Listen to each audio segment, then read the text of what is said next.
Salut à tous, j'espère que vous allez bien. De mon côté, ça va très bien. Je vous remercie de me retrouver dans cette nouvelle lecture commentée des enseignements d'un cours en miracle, comme chaque dimanche. Nous continuons de parcourir le chapitre 7 qui s'intitule Les dons du royaume, en entrant dans cette quatrième section qui s'intitule La guérison comme reconnaissance de la vérité. Je m'appelle Lucian Noël, je suis énergéticien depuis plus de 15 ans. Un peu plus récemment, j'ai inclus dans mon travail le design humain, qui est un outil de connaissance de soi et de différenciation qui nous ramène à sentir et à expérimenter notre individualité. Et puis, les soins énergétiques que je propose amènent à un cheminement de guérison intérieure.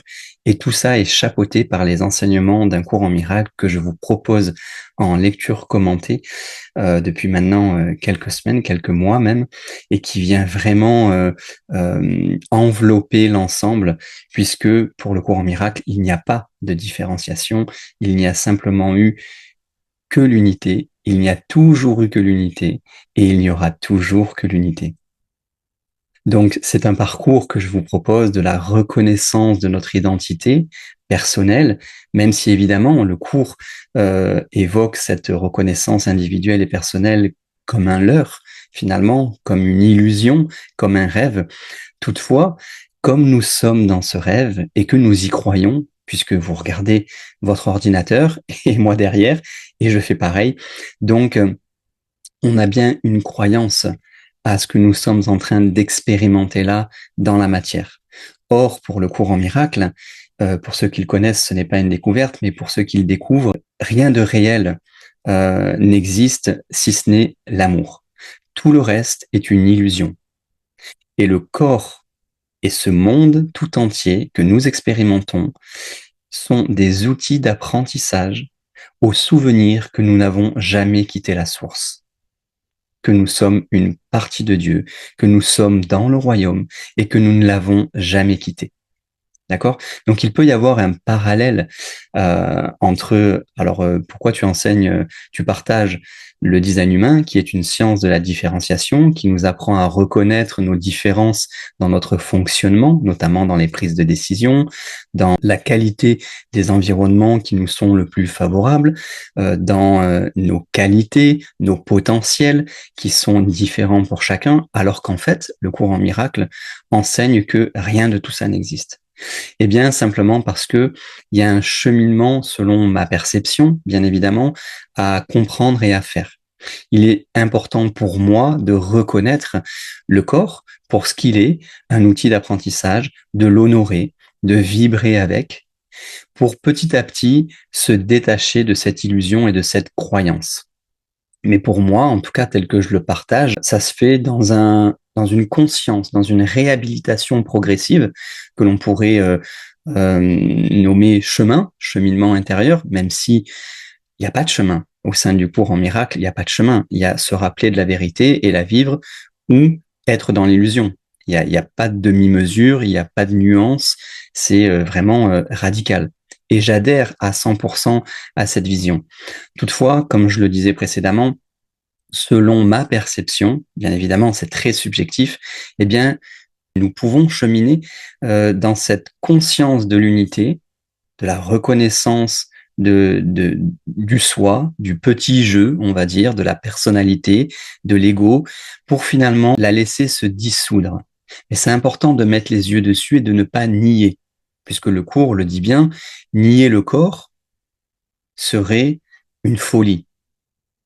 Donc, ce qu'il y a de très beau dans le cours, et ce qui n'est finalement pas si paradoxal que ça, c'est que le Saint-Esprit, qui est l'intermédiaire, le pont entre notre expérience terrestre, physique, cette illusion, ce rêve, et la vérité absolue, le royaume, et qu'il vient nous chercher là où nous sommes.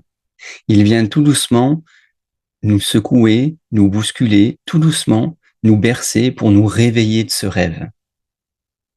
Et donc, tous les outils que l'on peut utiliser, finalement, le Saint-Esprit les utilise aussi pour venir nous chercher là où nous sommes, dans nos croyances, et progressivement nous en faire sortir. Donc, ça peut paraître un petit peu paradoxal, mais Pour moi, ça ne l'est pas du tout.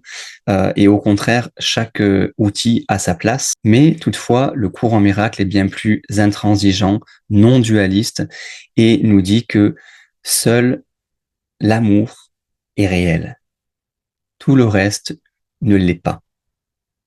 Et que c'est ce qu'on a toujours été et ce que l'on sera toujours. Donc c'est beau, mais c'est vrai que comme vous me l'avez souvent dit en commentaire ou en privé, il y a parfois une sensation de dichotomie entre euh, l'enseignement idéal du cours, qui est qu'il n'y a rien à guérir. Nous sommes déjà tous lumière, tous amour. Nous n'avons jamais été autre chose. Donc, tout va bien dans le meilleur des mondes. Avec le parallèle de la réalité de ce qu'on vit, surtout en ce moment sur Terre. C'est un peu délicat dans beaucoup de domaines. Donc, on se dit, mais attends, comment toucher ça? Comment sentir ça? Alors que moi, dans mon quotidien, c'est pas du tout ce que je vis concrètement. Eh bien, c'est pour ça que pour moi, et encore une fois, c'est personnel et subjectif, mais c'est important de considérer la différenciation. Et j'ai créé tout un parcours, un cheminement que notamment je propose dans des ateliers mensuels qui s'appelle la quête de soi et qui nous fait progresser en conscience de l'unicité à l'unité, de la différenciation au fait d'être un. Voilà, mais je vous laisse découvrir tout ça si vous voulez un petit peu plus sur mon site ou voilà. Bref, revenons à cette lecture commentée. Et je finirai juste par dire que j'ai bien les enseignements de la fondation américaine, The Foundation for Inner Peace, de partager avec vous cet enseignement public, de répondre également à vos questions quand je le peux, puisque je suis étudiant bien sûr comme vous, mais je me prête joyeusement, avec beaucoup d'amour, à partager cet enseignement, parce que comme le dit si bien le courant miracle, tu apprends ce que tu enseignes. Donc, c'est ce que je fais. Je me permets de faire cela et j'espère que ça vous plaît. Cette introduction était un petit peu longue, passons tout de suite à la lecture.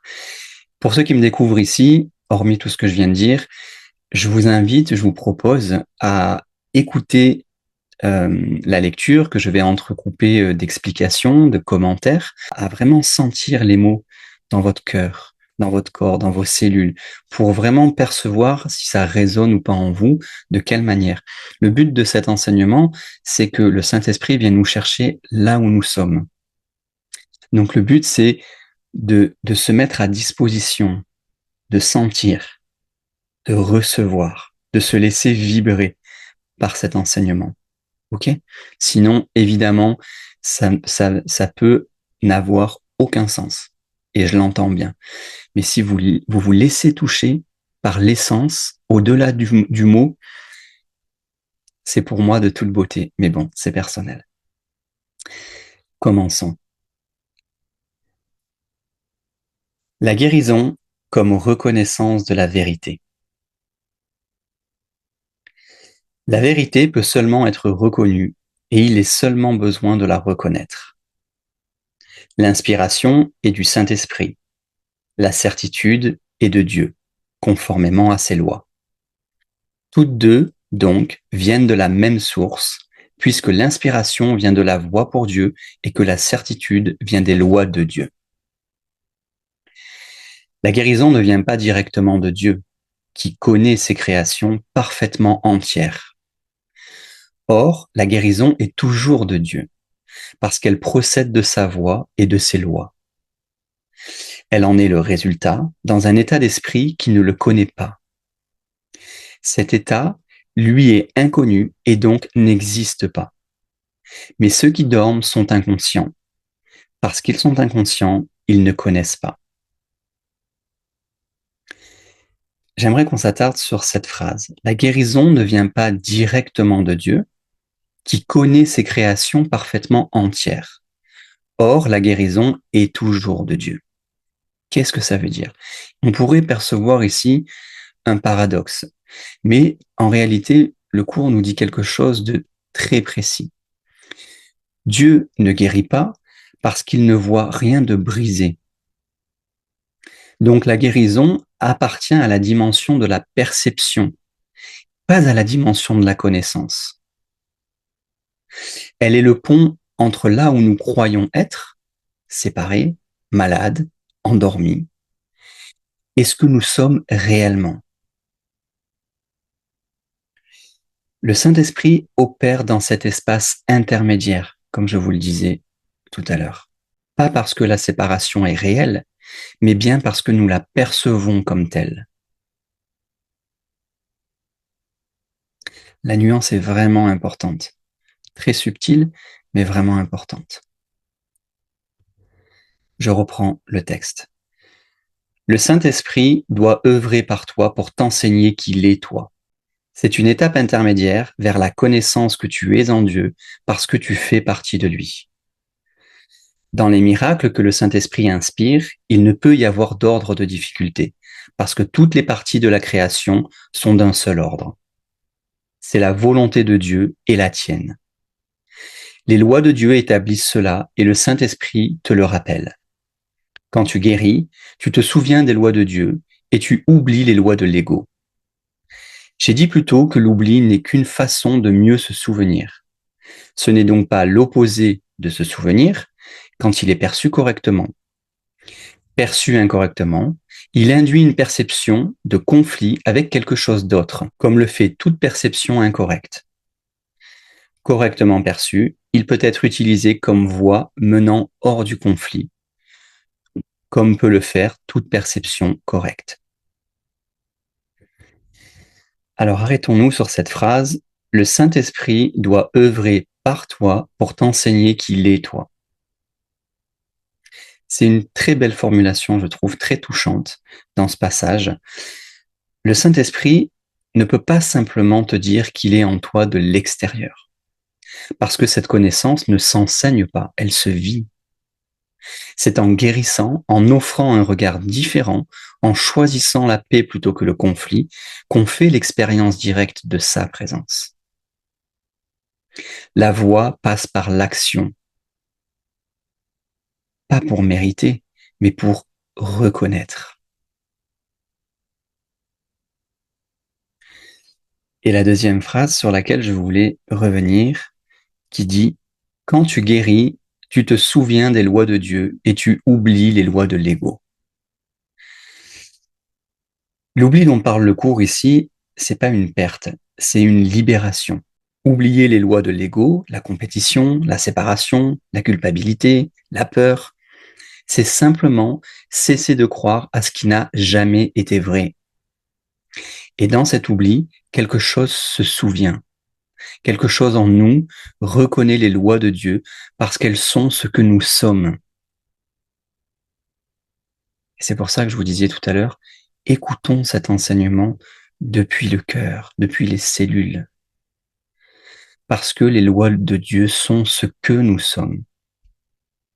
L'Esprit enseigne en nous, à travers nous, parce que c'est ce que nous sommes. À aucun moment, il ne peut y avoir de considération d'un intérieur et d'un extérieur. Mais c'est toutefois en se remettant à l'intérieur qu'on peut s'éveiller, qu'on accède au royaume. D'ailleurs, je fais une parenthèse, j'aime beaucoup cette phrase, je ne sais plus de qui elle est. Celui qui regarde à l'extérieur rêve, celui qui regarde à l'intérieur s'éveille.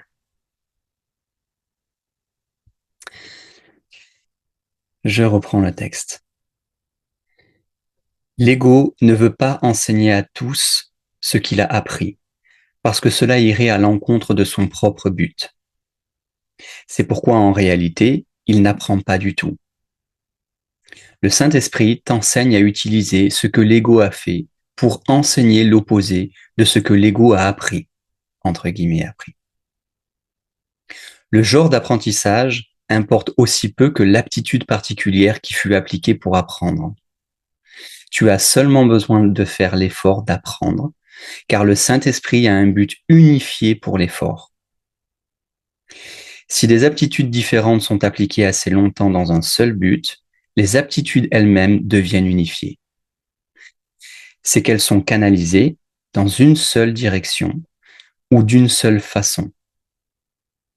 À la fin, donc, elles contribuent toutes à un seul résultat, et ce faisant, c'est leur similitude plutôt que leur différence qui est soulignée.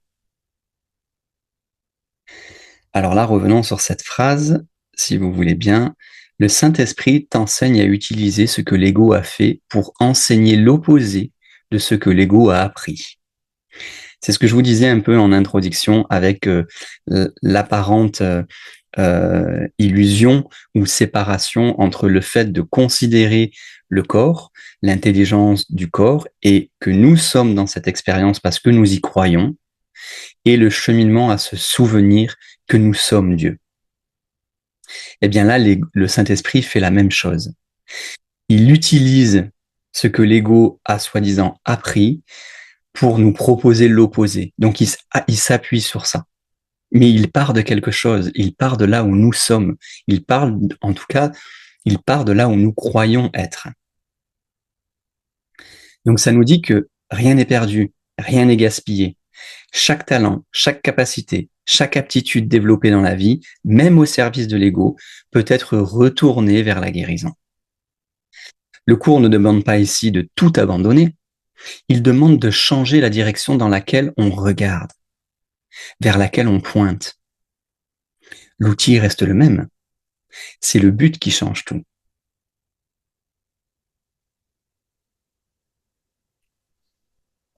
Je reprends le texte. Toutes les aptitudes devraient donc être confiées au Saint-Esprit, qui comprend comment les utiliser correctement. Il les utilise seulement pour guérir, parce qu'il te connaît seulement entier. En guérissant, tu apprends ce qu'est l'entièreté, et en apprenant ce qu'est l'entièreté, tu apprends à te souvenir de Dieu.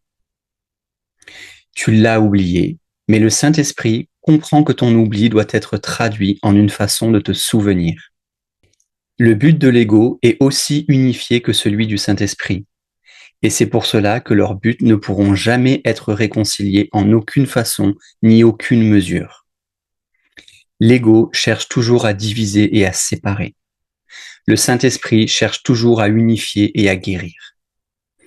En guérissant, tu es guéri, parce que le Saint-Esprit ne voit pas d'ordre de difficulté dans la guérison. Guérir est une façon de défaire la croyance dans les différences, étant la seule façon de percevoir la filialité, ne faisant qu'un. Cette perception est donc en accord avec les lois de Dieu, même dans un état d'esprit qui est en désaccord avec le sien. La force de la perception juste est si grande qu'elle amène l'esprit à s'accorder avec le sien, parce qu'elle sert sa voix qui est en vous tous. Là, arrêtons-nous sur cette phrase. En guérissant, tu es guéri, parce que le Saint-Esprit ne voit pas d'ordre de difficulté dans la guérison. En fait, ça nous dit qu'il n'y a pas de petite ou de grande guérison. Il n'y a pas de problème facile ou même de problème insurmontable. Dès que nous acceptons d'être le canal d'un regard différent, quelque chose se répare à ce moment même. Ce n'est pas une transaction, c'est la logique même de l'unité. Ce que nous donnons, nous le recevons, parce qu'il n'y a pas deux entités séparées dans cet échange.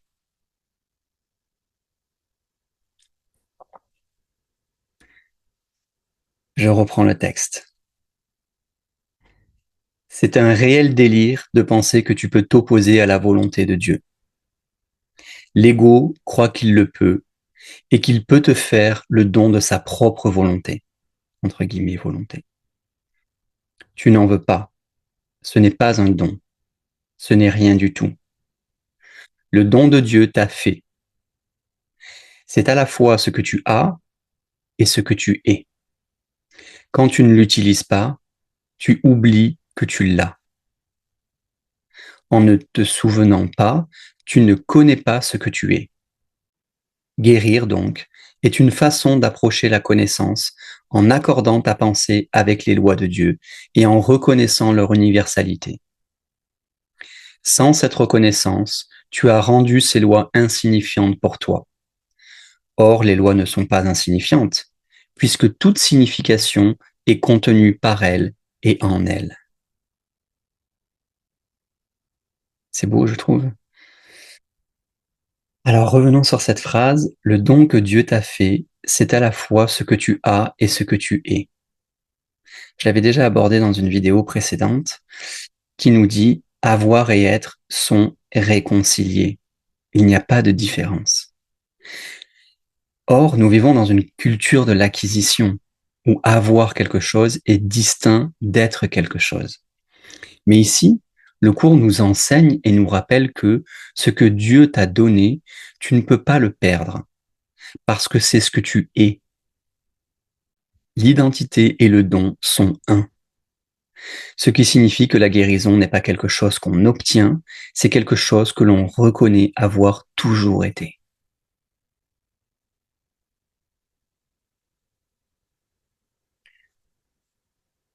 Je reprends le texte. Dernier passage.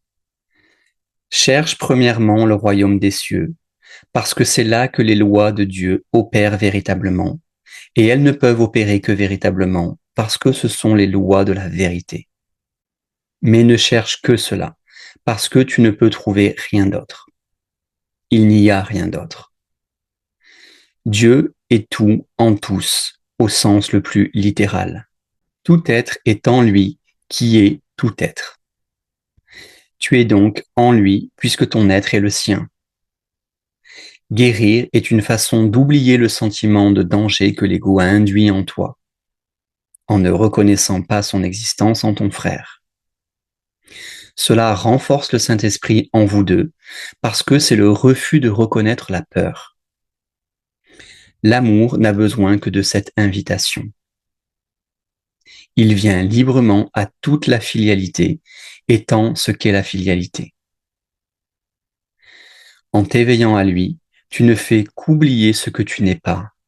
Cela te permet de te souvenir de ce que tu es. Revenons sur cette phrase. Guérir est une façon d'oublier le sentiment de danger que l'ego a induit en toi, en ne reconnaissant pas son existence en ton frère. La guérison de l'autre ne commence pas par voir l'ennemi en lui.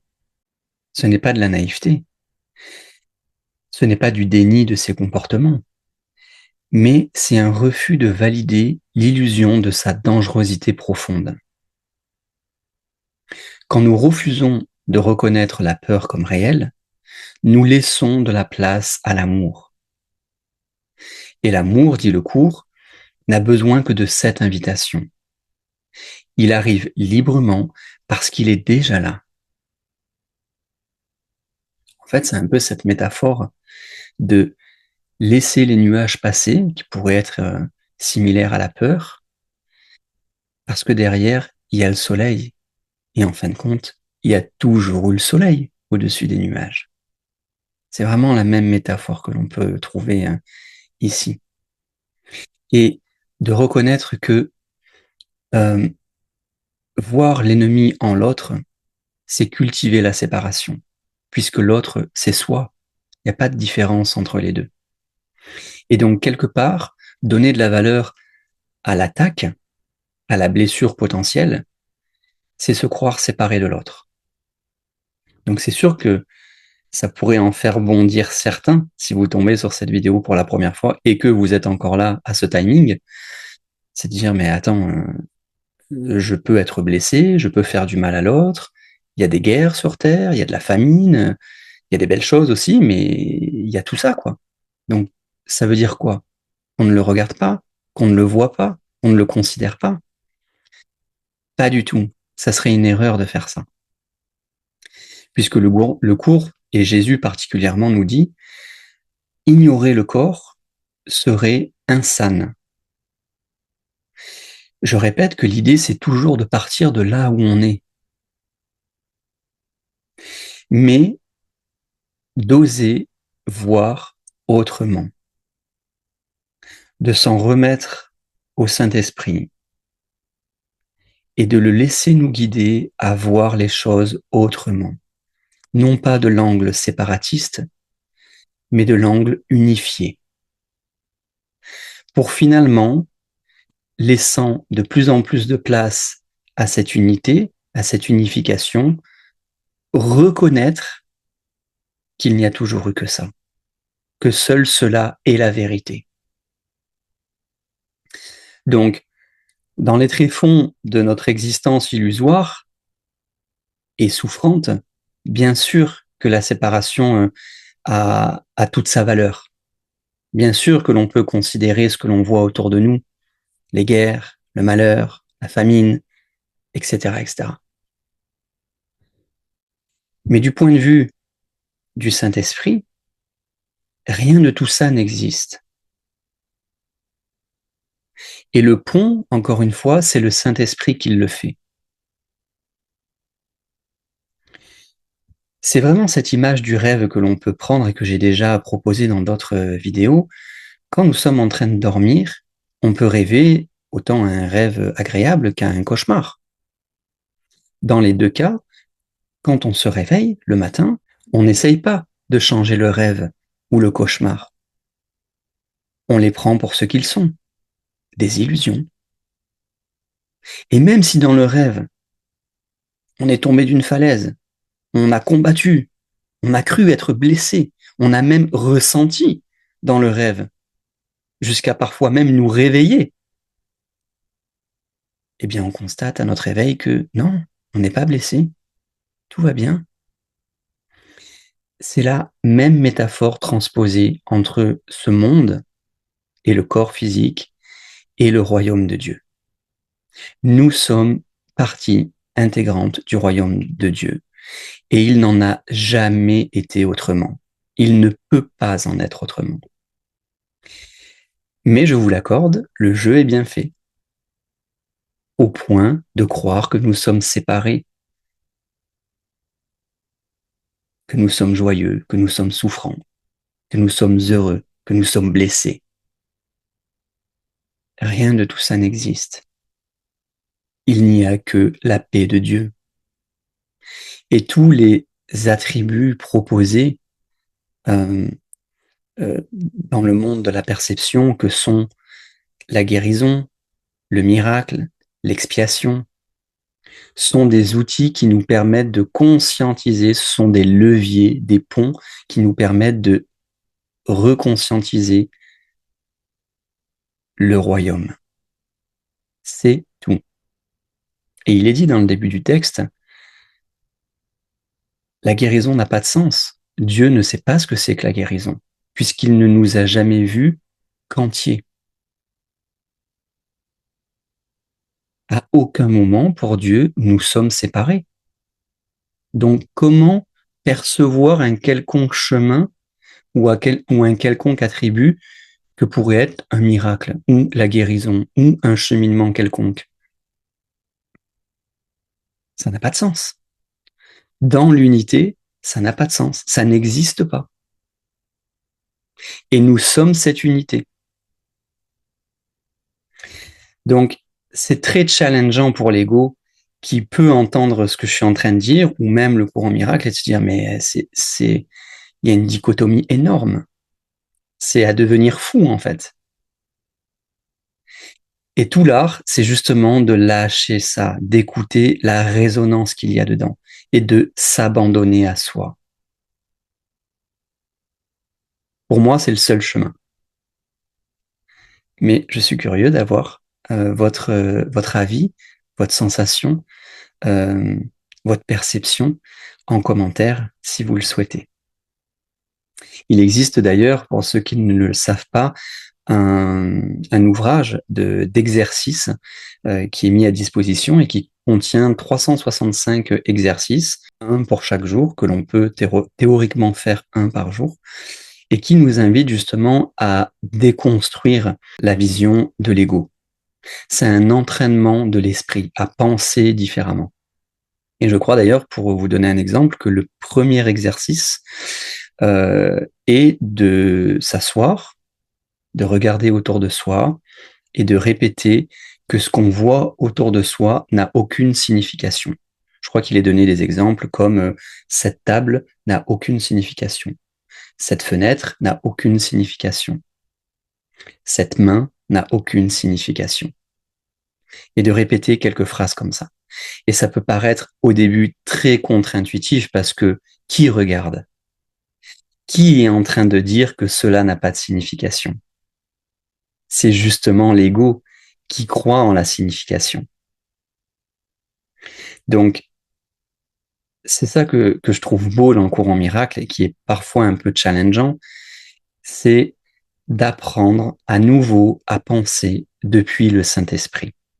Ou en tout cas, dans un premier temps, oser lui faire la place en nous-mêmes pour voir les choses sous un angle différent. Et pour finir, ce passage aujourd'hui qui nous ramène encore à l'unique et même vérité simple. La guérison n'est pas une performance ni une réparation, c'est une reconnaissance. Reconnaître que nous ne pouvons pas nous opposer à la volonté de Dieu. Reconnaître que le don qu'il nous a fait, c'est ce que nous sommes. Reconnaître que l'amour n'attend pas notre mérite, il attend notre invitation. Et cette invitation, je vous invite, si vous le souhaitez, à la formuler maintenant en silence. Laissons l'esprit se déposer dans cette vérité. Je ne sais peut-être pas encore ce que je suis, mais je peux choisir de cesser de croire ce que je ne suis pas. Laissons-nous quelques instants de silence.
Merci.